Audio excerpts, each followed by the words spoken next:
Assalamualaikum warahmatullahi wabarakatuh. Kembali lagi bersama saya RDH Channel. Kali ini terima kasih untuk teman-teman semua. Terima kasih yang sudah nge-like, subscribe, dan menonton video saya ini. Semoga diberikan kesehatan, dimurahkan rezekinya. Amin amin ya robbal alamin. Nah, konten kita kali ini adalah tentang cerita horor atau mistis, cerita mistis. Baiklah, kali ini yang berjudul Teror Rumah Angker Bekas Perampokan. Kali ini aku akan menceritakan pengalaman saat mengadakan pembuktian di sebuah rumah kosong di pinggiran kota, tempat tinggalku. Sebelum itu jangan lupa dulu subscribe, like, and share. Jangan lupa tonton terus video saya ya teman-teman. Saya mencoba untuk merintis karir. Nah, sebuah rumah panggung yang dibangun begitu kokoh dan mewah. Meski hanya rumah panggung guys, meski hanya rumah panggung yang terbuat dari kayu pilihan, jadi terkesan mewah. Dipilih oleh kayu pilihan, terkesan mewah banget guys. Di bagian depan rumah terpasang spanduk tertuliskan dijual, hubungi 08 sekian sekian sekian. Sudah sekitar 7 tahunan spanduk itu terpasang guys. Tapi sampai sekarang belum ada yang niat ingin membeli rumah tersebut. Bahkan menyewa pun tidak ada. Harga yang sangat murah pun tidak bisa untuk menjual rumah itu. Udah dibuat harga semurah mungkin guys, tapi tidak ada yang pembeli yang ingin melihat rumah itu. Karena gimana ya, rumah lama ya guys. Walaupun terbuat dari kayu pilihan kokoh, tetaplah rumah lama. Pasti udah bertahun-tahun kosong, pasti udah ada penghuninya. Bukannya tanpa alasan, tidak ada yang berani membeli rumah tersebut.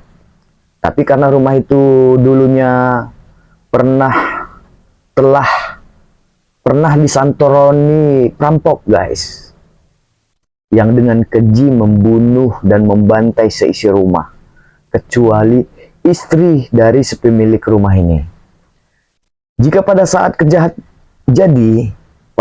kejadian, sang suami dan 2 orang anaknya lah yang menjadi korban pembantaian naas tersebut. Beruntung bagi istri, entah bagaimana caranya dia bisa melarikan diri lewat pintu belakang rumah dan berlari minta tolong ke tetangganya. Lalu datanglah tetangga ke tempat si istri meminta tolong. Namun, para perampok itu sudah berhasil kabur karena memang di belakang rumah tersebut masih merupakan tempat persawahan. Daerah persawahan, guys. Jadi para perampok tersebut dapat dengan mudah melarikan diri.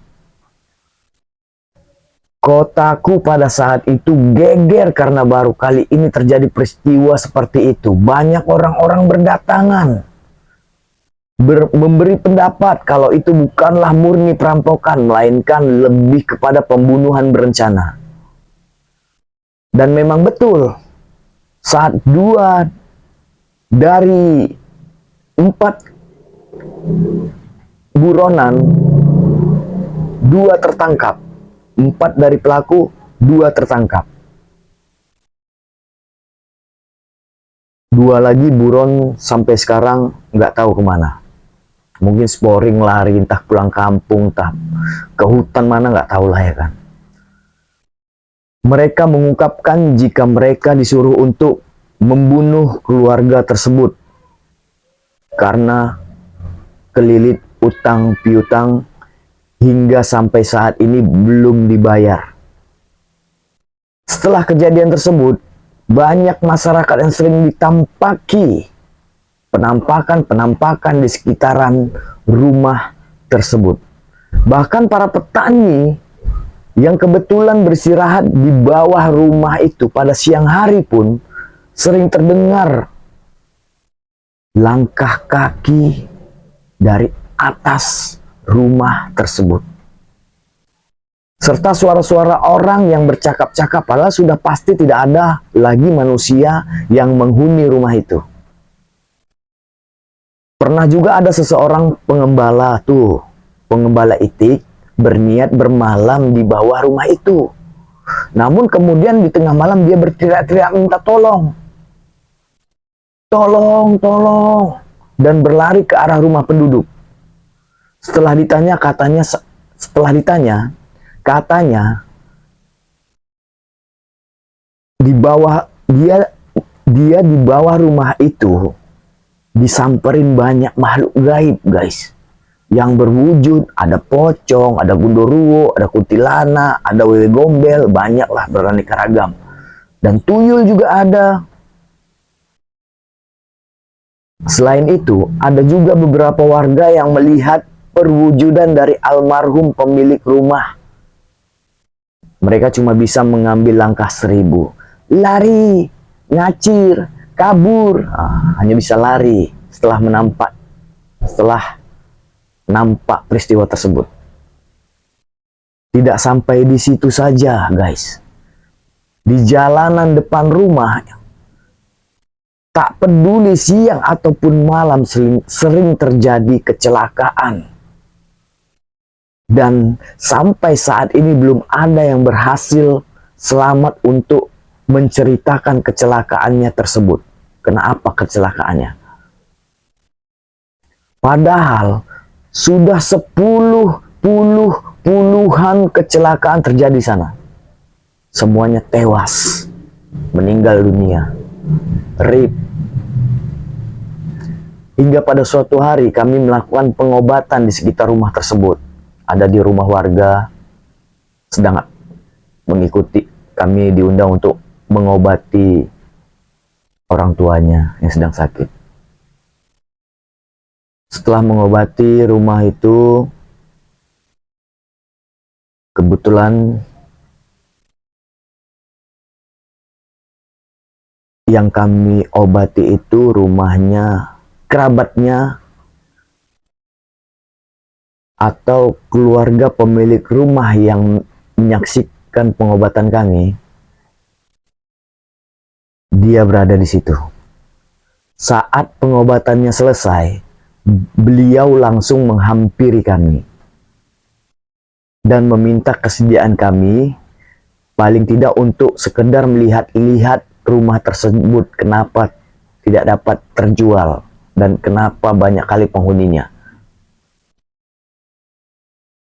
Tentu saja kami menyanggupinya karena memang sebenarnya rumah itu ingin kami kunjungi dari dahulu.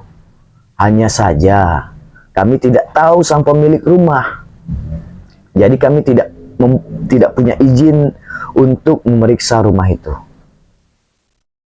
Singkat cerita, pada malam yang telah kami tentukan, kami dan para tim sejumlah 10 orang mengunjungi rumah tersebut. Maklum banyak yang mau ikut, guys. Kenapa? Rumah itu terkenal angkernya. Tapi sebelumnya, kami ke rumah Bapak Ahmad dulu. Bapak yang mengajak kami ke rumah tersebut. Dan kami bersiap-siap dan punya ancang-ancang mempersiapkan perkakas untuk melangkah ke sana. Tapi kami menghampiri Pak Ahmad dulu yang mempunyai kunci rumah itu. Pak Ahmad menyambut kami. Pak Ahmad menyambut kami dan mengantar kami ke rumah itu. Baru saja pintu pagar depan halaman rumah tersebut terbuka, kami sudah disambut dengan serangan yang sangat besar yang membuat beberapa dari tim kami terpental.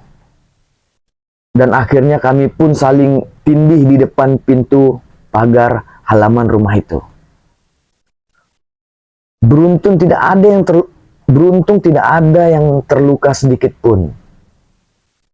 Hanya pegal-pegal gitulah. cedera sedikit lah. Kami pun segera bangkit dan lebih waspada lagi. Akhirnya kami tahu asal dari serangan tersebut. Rupanya dari depan tangga rumah itu ada sebuah nisan kecil. Dan dari sanalah serangan itu berasal. Nisan kecil. Kok bisa ada nisan kecil di situ ya? Oke, kita lanjut. Dengan menggunakan mata batin, tim kami dapat melihat kobaran api yang sangat besar dari dalam tanah di tempat nisan itu berada. Saat itu, tim kami bagi menjadi 2 kelompok.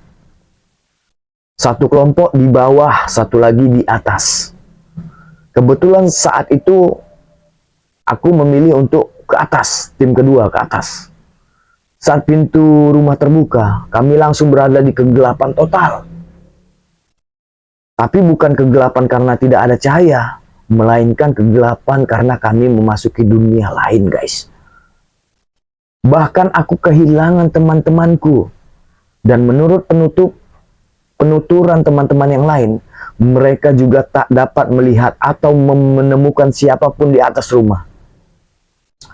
Padahal saat itu aku dan 4 orang temanku naik ke atas rumah itu.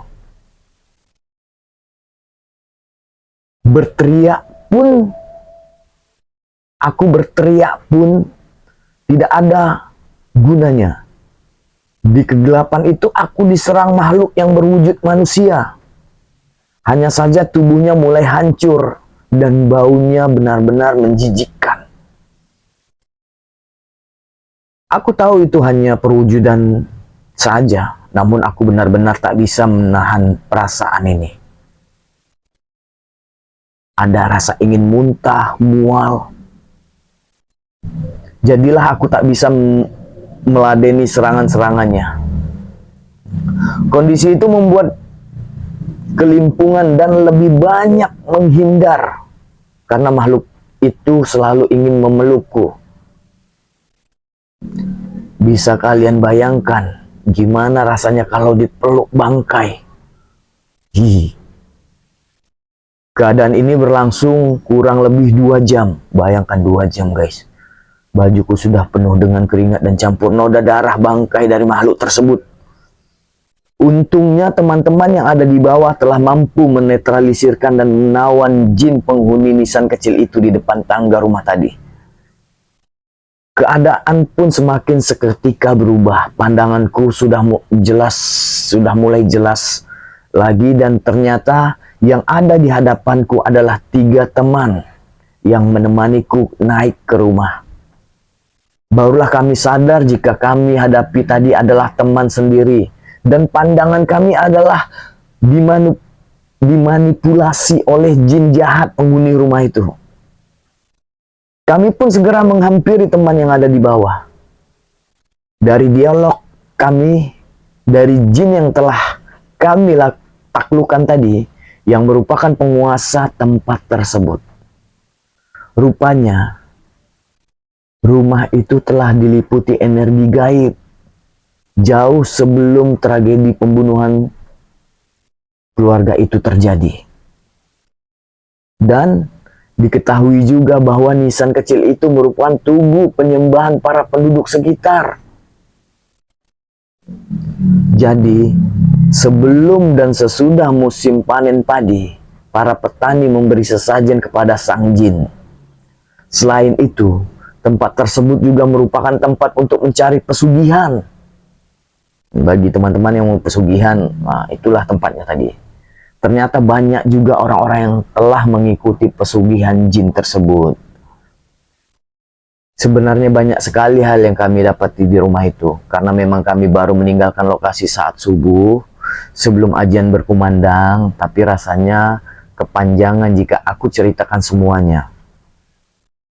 Jin tersebut kami tawan dalam sebuah botol.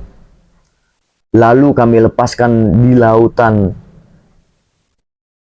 Tentu saja setelah makhluk itu tobat dan berjanji tidak akan menyesatkan manusia lagi. Begitulah ceritanya teman-teman. Cerita singkat dari cerita horor. Oke, terima kasih teman-teman semua yang telah menonton video saya pada hari ini. Semoga teman-teman semua diberikan kesehatan, dimurahkan rezekinya. Semoga apa yang diinginkan selalu tercapai. Ingat, ini hanya cerita teman-teman yang benar-benar terjadi. Tapi apabila teman-teman ingin memberikan atau berbagi cerita dengan saya, jangan lupa chat di kolom komentar. Saya akhiri, wabillahi taufiq wal hidayah. Assalamualaikum warahmatullahi wabarakatuh.